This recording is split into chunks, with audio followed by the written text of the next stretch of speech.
What is up, champs? Champion Trucker coming back at you with a new video. We got the flannel on, we got the hat, we got the truck, we got everything we need.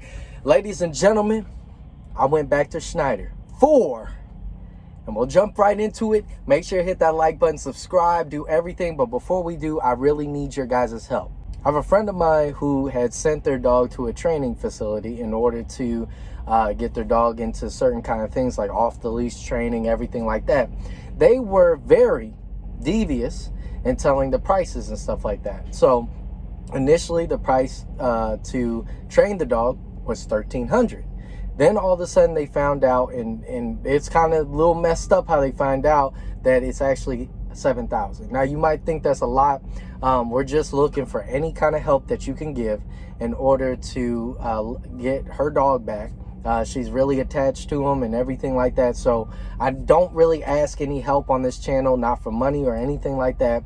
This is for somebody else, somebody I know, who I care about and who I vetted. And so as a community, the champ community, you know, $5, $1, anything would help. So if you are a kind-hearted person and you're open to donating, the link will be down below. All right, so let's jump into this video. So I went back to the Orange Company. That's the last time I'm going to say the name of this company, but not to work for them. No. I deliver them about like 3 parts in total, right? So JB Hunt, sometimes if my main account is not flowing anymore, pretty much we get on another account to help. This one was parts, out of like pretty much semi-truck parts. So I went ahead and I looked at like all the stops I had to make, and I had to make like 13 stops in that day, and it was insane. I'm not a huge fan of that account. Like, it's cool, but it's not cool. So anyway, I go down and I see my old company, the Orange Company. And the funniest thing is what happens when I get there. So I'm doing all my stops, I'm doing everything I got to do, and then I get to the Orange Company, the old facility, the old training facility that I went to. And I do get a bunch of questions on Instagram. If you're not on Instagram following me, you need to.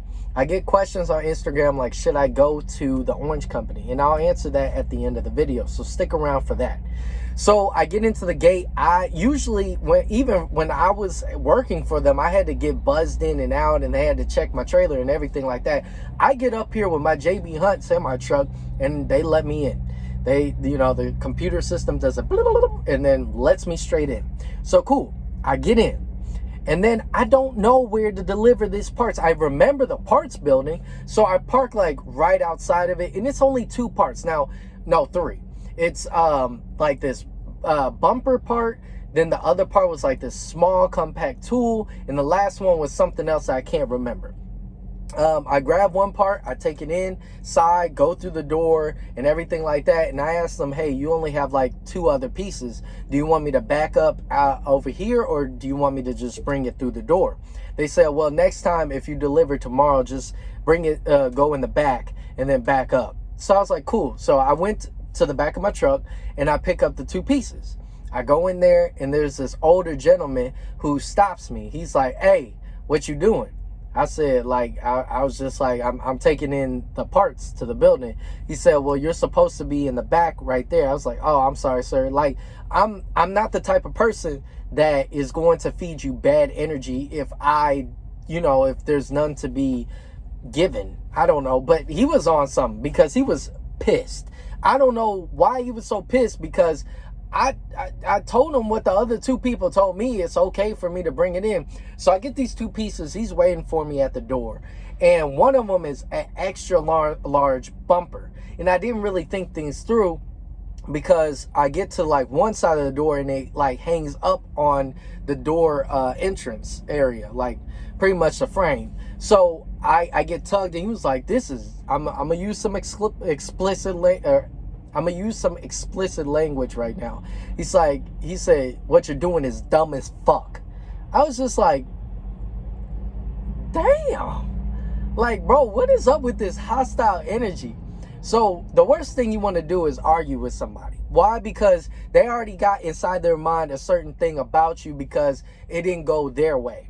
So what I did was I took in the 2 pieces, I go to the back, and I talked to the people, and I was just like, hey, you know what, I apologize. Because at the end of the day, semi trucks are a large, like, customer service, like FedEx, like Amazon packages and stuff like that. I'm gonna still bring good customer service. So, you know, I tell them, hey, you know, I apologize. I had no indicator that I got to back up over here. I'll make sure to do it next time if I'm ever back here. They were like, oh, okay, that's cool. Like the 2 people in the back, well, the woman in the back, she was chill. The other dude was an asshole. I was just like, why the fuck are you an asshole for? Like, what did I do? Like, I didn't do anything to you, but apparently it just reminded me of why, like, I left, because everybody has a bad attitude. They're the only customer that had a bad attitude. I'm over here like, what is wrong with y'all? Like, I didn't do anything to you. But anyway, so I leave and I head back the same way. He's sitting at his desk. I said, hey, you know what? I'm going to say something nice. Why? Because saying something nice will make people feel bad for being wrong to you. So what I did, I was like, sorry, sir, for my ignorance, and thank you for the knowledge, and I'll make sure to carry that on next time. He said, oh, that's totally fine. I apologize. Thank you. And everything like that. I told you, when people, like, they start getting hostile, and if you don't get hostile back, they literally feel bad for themselves. Now, if you get hostile because they get hostile, they're not going to feel bad. They're going to feel like they're in the wrong. But if you feed the right kind of energy back to them, like the right kind of energy, not the energy that they're trying to feed at you, you will literally come out on top. Why? Because you have you're not going to be an emotional wreck, a mess. Like, just imagine if I were to start cussing right back to him and be like, oh, you think I'm a dumbass? Is that really what you think I am? What else do you think? Like, you a bitch ass? Sorry. All right, I don't really want to curse because I don't mainly curse on this channel, but it just got to that point with this dude. So I didn't release that inner me out. Like, I brought the customer service I was supposed to bring. Funny thing is that next day I go back to the same place. The same dude was there, and I backed up the way I was supposed to. And he didn't even look me in the eye. He didn't look me in the eye. Why? Because he had to see me again. He thought it would be a one-time thing. Like, let's just say I was covering for this guy, and he kind of already knows everybody. So let's just say I was the new guy delivering your stuff. Like, just think about that. Let's just think, like, cause think about this, like, Amazon truck drivers, or not truck drivers, but van drivers, typically are the same people every single day. You start treating these people mean because you got a bad spirit and you want to cast it on everybody else, they ain't going to take care of your package. I guarantee you that. They'll see your address. They're going to be like, hey, let me kick around the box a few times. Why? Because I have friends in that industry that do that. Okay. I'm not going to do that. That's just not my customer service. I was first a sales rep, and then I was in the warehouse, and then I now transport bigger goods in a truck. Just because I'm in a truck doesn't mean that I don't have good customer service.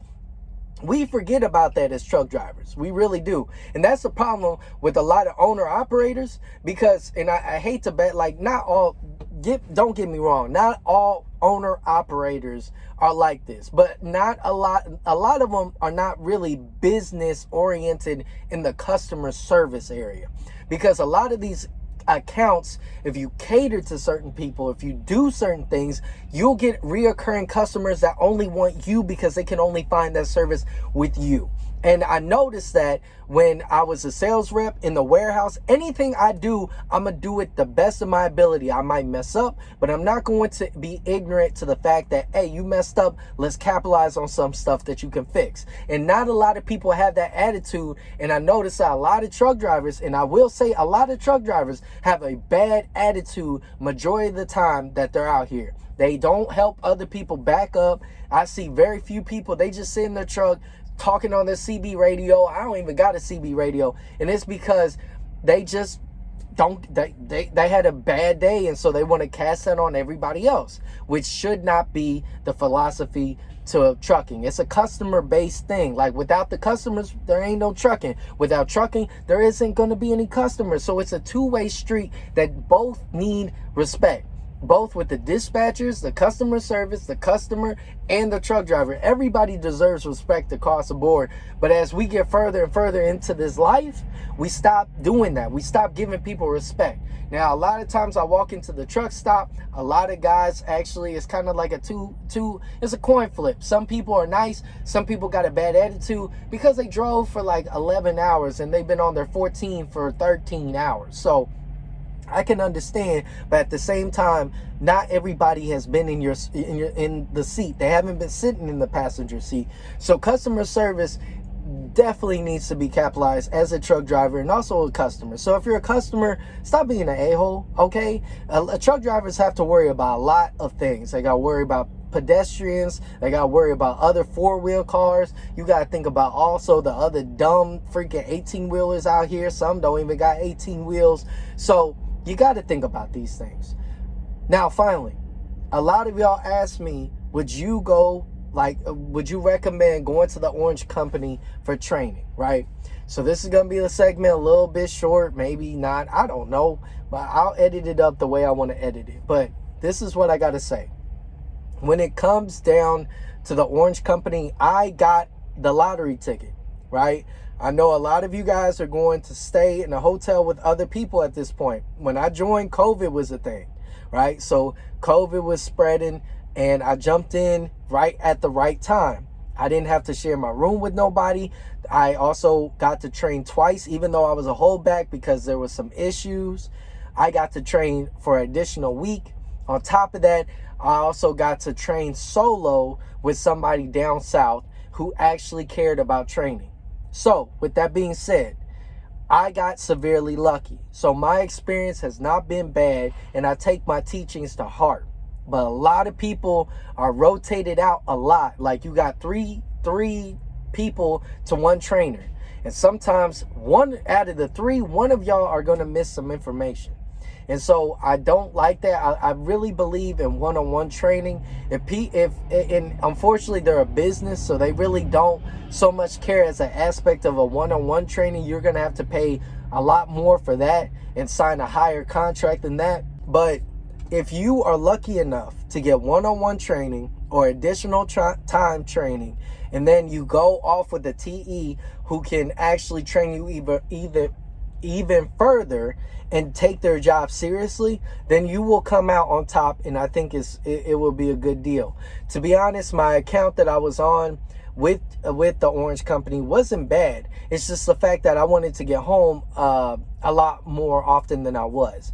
And I do believe that I should have stayed there for the 9-month contract, because in the grand scheme of things, I'm almost been trucking for 2 years. And if I stayed with the company I was with, I would have been fine. I would have been completely fine. I would have been just all right. And then I got the experience, and then I would have traversed over to a different company, which would have more than likely be JB Hunt. To be honest, if you can get with JB Hunt, I'm not in the intermodal scene. I'm kind of like reefer, and then sometimes I do dry van, and sometimes I even did an empty tanker. I don't have a tanker endorsement, but I can do an empty tanker. And those are the experiences that I get on my account. So again, everybody's experience is individual, and with the Orange Company, mine was great.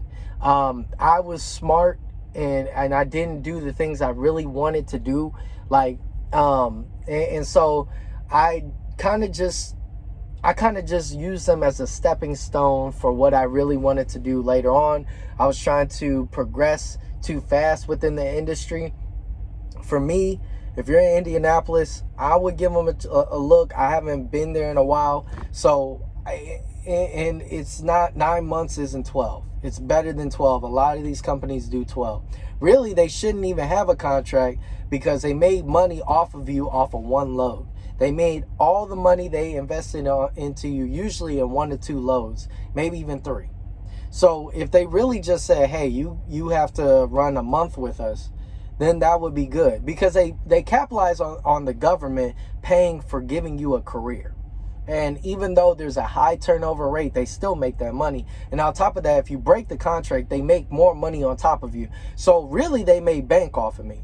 Not only that, they made money when I left, they made money when I was there, and they also made money when I was training. So that's why they get to pay you. If you understand these things, then you have nothing to be hurt about. So if you want to go to the orange company, I'm not going to say it's a bad company. I think that the things and their attitude is a little strange. I think that they could capitalize, and I mentioned this in another video when Bobby Reach was uploading and everything like that. I mentioned a few things. And I said the problems that I personally have with the company. I didn't talk on Bobby Reach. I think I did add him, but that was only just to kind of like get his attention, really just his attention. That's it. I wanted his attention in order to get the full scope in the picture. And so that's why we did the podcast. But if I had to do it over again, I would have stayed with them for 9 months. I wouldn't stay on that account. I would have found something a little closer to home, and then probably leave after the 9 months to JB Hunt, because I was already looking at JB Hunt while I was with the orange company. So with that being said, thank you guys so much for watching. Make sure to help donate. We're getting really close to the goal, and if we could get a bunch of people to come together and help, it would be grateful. You're giving back somebody's dog, because they were hoodwinked and they misled the information, and so they want to keep this dog because this dog it's a beautiful dog. It's a beautiful dog, and they want to keep it, and that's why they lied. So with that being said, you folks have a great rest of your day. Stay safe out on the road. I will catch all of you in the next video. Peace.